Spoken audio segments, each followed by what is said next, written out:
The gigantic American alligator, Alligator mississippiensis, broke the previous record, set in 2017, by over 2 inches.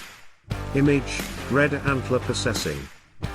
Only after hoisting the alligator onto their boat did the hunters realize how gigantic it was. Image, red antler processing. The team notified MDWFP Alligator Program Coordinator Andrew Arnett, who officially measured and weighed the animal before announcing the new record.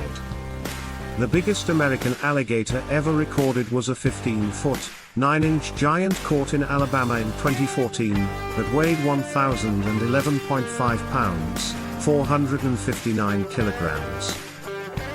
Male alligators usually grow faster and larger than females, but they rarely exceed 13 feet, 4 meters, in length.